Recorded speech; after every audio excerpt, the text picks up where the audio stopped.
Gosh, how are you? Hello, my name is Simon Jacobs. This is episode 273 of Adventures in Pop, and it's fabulous to have you along. In this episode, I am focusing again on one of the tracks from Organic. Organic is the album that I released about a week and a half back on the 21st of November. If you haven't heard it, well, you've got a little bit of time left before before you have to pay a very serious penalty for not having listened to it. So I would just take 40 something minutes out of your routine and listen to the whole lot from top to bottom.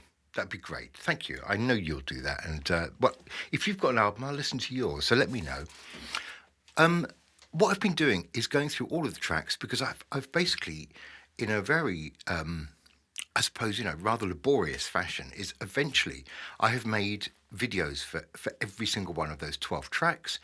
Some of them I did a lot earlier because they were released as singles, but when we came to releasing the album, when I came to releasing the album, um, I had basically released 5 tracks, and 7 tracks had never really been heard. This is an unusual way for me to be releasing because those of you who've been kind of following my progress over recent years will know that for a few albums in a row, I've just basically released virtually everything. By the time you get to the album, of course, there might be 1 track left, maybe 2 that nobody's heard.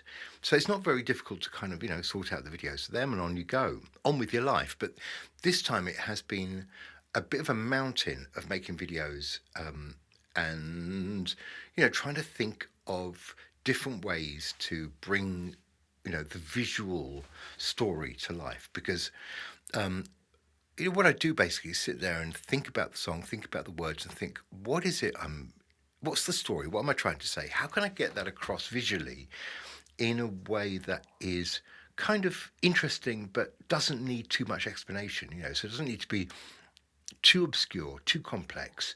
It's got to be self-explanatory to quite a large extent. Otherwise, I think you end up in a situation where people are just sitting there, kind of looking at your video, thinking, what the hell? And it needs to be a little easier than that. Don't make it into a very difficult exercise. On the other hand, if you make your video into simply a literal kind of reproduction of the words, I think that could be quite boring as well. You've got to find that middle ground of a bit of imagination, but not such a leap that people are sitting there thinking, I don't know what he's going on about.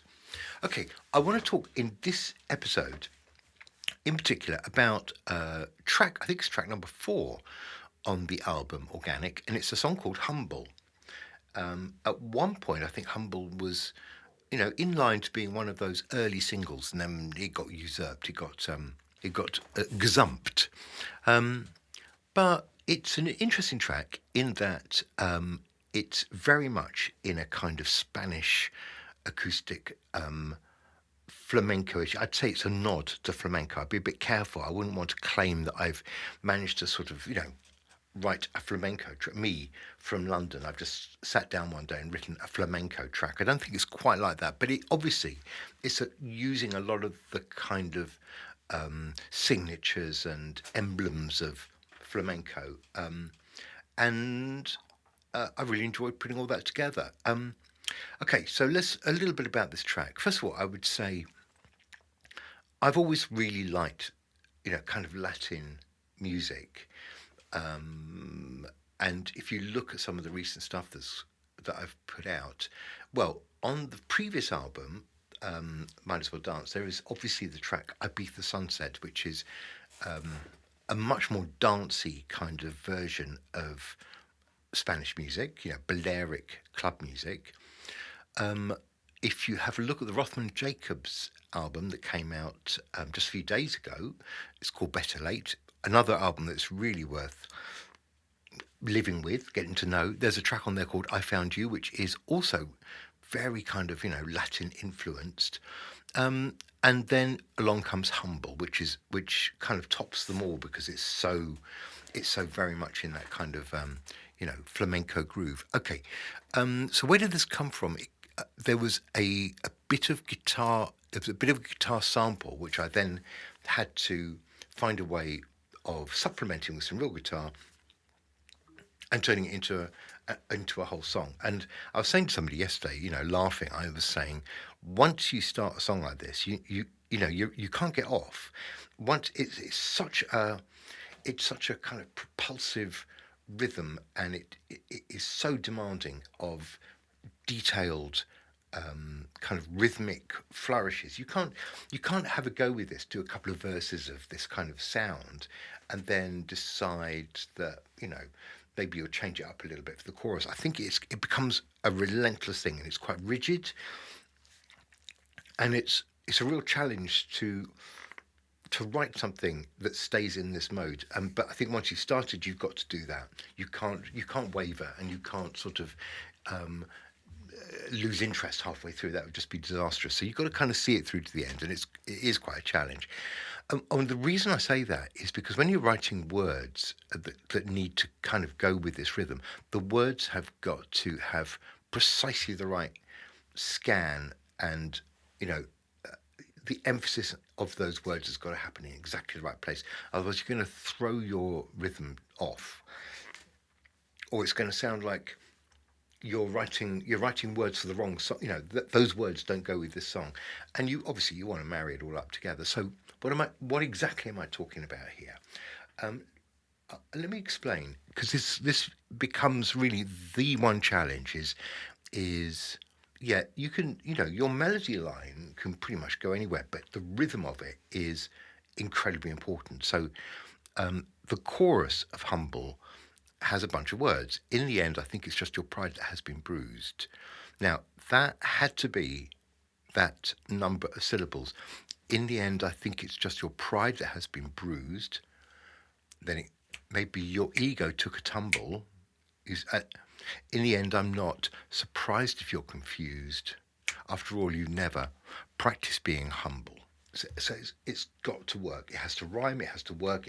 All those syllables have to sit exactly in the right place. Did you bite off more than you can chew? I trust by now that error's been corrected. It's hard to feel, too sad for you. I think you got more than you expected. So I know that sounds a bit crap like that, but it's really important in terms of, as you're writing it, thinking, okay, this is going to work. Those words are going to fit with this tune, and more importantly, with this rhythm.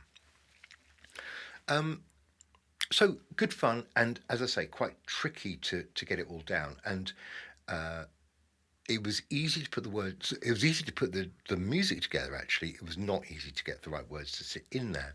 And then one more thing, which I need to talk about because the video is quite fun. A couple of years ago, I went with a bunch of friends. There were 6 of us, and we went to Granada in the south of Spain, in Andalusia, and we hung out in Granada for a few days. And one of the things that tourists quite like doing in Granada is to go watch flamenco. And there's a kind of there's a bit of competition, I think, in Granada for the tourists to kind of work out which is the most authentic flamenco thing that they could go to see. There's going to be lots of flamenco being offered to you. Which one is the one that really speaks from the heart of the Spanish dancer who's been learning probably this flamenco dance for decades, so most of their lives. It's absolutely right through their DNA, and they really know how to look the part, how to it's even in their facial gestures as well as all the movements of the arms, and of course the rhythm of the feet and legs and everything. I mean, it's brilliant to watch. So we ended up, we were doing what other tourists do, which is looking around thinking, how can we go and see some really nice flamenco music and dancing? And we found, what was, I think, considered to be very, authentic, kind of real traditional flamenco being danced basically in a cellar. And you were in it felt like, yeah, you were in a cellar, you were underneath some arches. It was like sitting in a tunnel, really, with a bunch of people along the side of the tunnel, all on little chairs, and then down the middle, so basically right in front of your eyes, these different flamenco dancers would come up and down, and the band was down at one end, but the sound travelled through this little tunnel very easily, and the dancing was fantastic. I mean, it really was brilliant. And you'll see from this video that, well, basically what I did. Let's cut to the chase here. I just did as much videoing of those flamenco dancers as I could sort of get away with without it appearing to be, rude. And I really enjoyed it. I thoroughly recommend it to anyone who goes there. You'll see from the video that the actual dancers, who are, different women, a bunch of women of different ages and experience, some of them are not classic beauties of, a flamenco Andalusian dancing, and you sit there thinking, oh my goodness, this is going to be interesting. But then in about 10 seconds, you would just be thinking, what a powerful story they're telling, even though I don't even know what the story is, because it's wordless and it's Spanish but it's all about, resilience and power and strength, and that's what really comes across. So all of these different women were really great. And one of the things that's always interesting is if you are videoing people dancing, and it could be an individual dancing, as in this case, or if you're videoing a whole crowd of people dancing, and you slow it down, speed it up, and put it to your track, I kind of think it doesn't matter whether that dancing is in time or out of time with your track, because your brain sort of works overtime to make it feel like it is in time. So it's like you can't go wrong. I think your brain will quite falsely scramble it in such a way that it looks like or feels like the whole thing is in time with your track, with your music.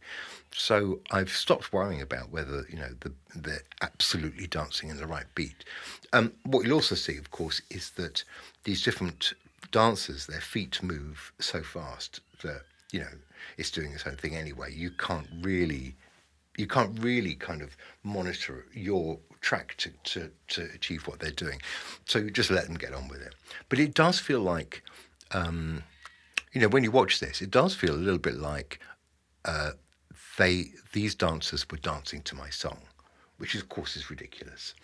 And a quick AI alert, you will notice I also asked AI to give me a flamenco dancer dancing in the mountains of southern Spain, blah, blah, blah. And it gave me this strange, super thin character dancing. But I thought, okay, well, look, I'll use it for, instrumental sections in this song. So you will see on a couple of occasions this very strange, sort of rather idealized dancer dancing rather randomly on her own in the mountains. Okay, that's what AI will give you. But don't let that detract from, I hope, an interesting track and some holiday video, which has worked incredibly well to be the visual accompaniment to this track, Humble. So listen, I'm going to shut up there. I would just say, beyond Humble, I think there are literally just a couple of other tracks that we have not yet mentioned from the album Organic. So there's just one or two more to go, and then we can just, spend the rest of the Christmas period and New Year period just getting to know the album intimately. That's all I'm asking of you. So hope you enjoy this. Let me know your thoughts. I'm always interested to get your feedback, whether it's lovely or unlovely. Don't mind. Here, ladies and gentlemen, is Humble.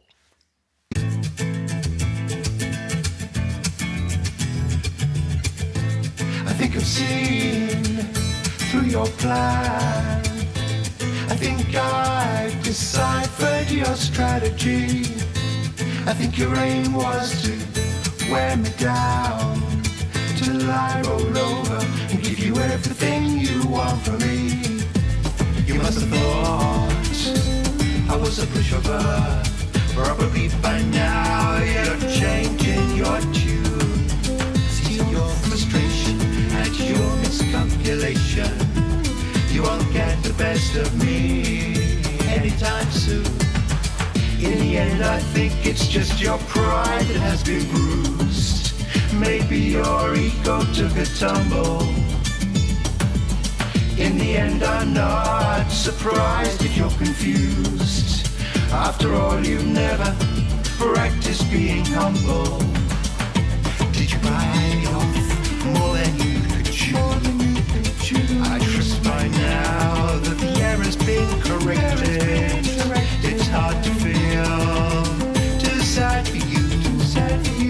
Think you got more than you expected.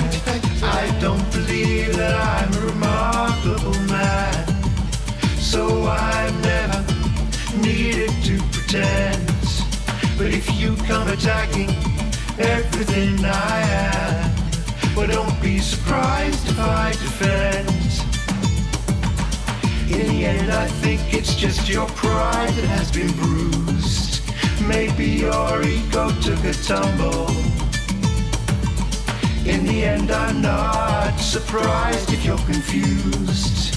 After all, you've never practiced being humble. I think I've seen through your plan.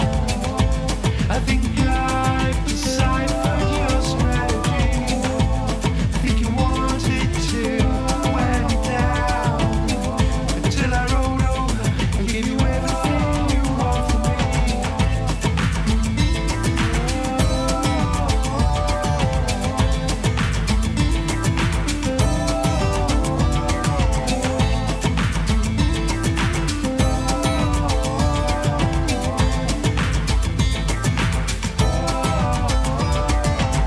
I don't believe that I'm a remarkable man, so I've never needed to pretend. But if you come attacking everything I am, well, don't be surprised if I defend. In the end, I think it's just your pride that has been bruised. Maybe your ego took a tumble. In the end, I'm not surprised if you're confused. After all, you've never practiced being humble. After all, you've never practiced being humble. After all, you've never practiced being humble.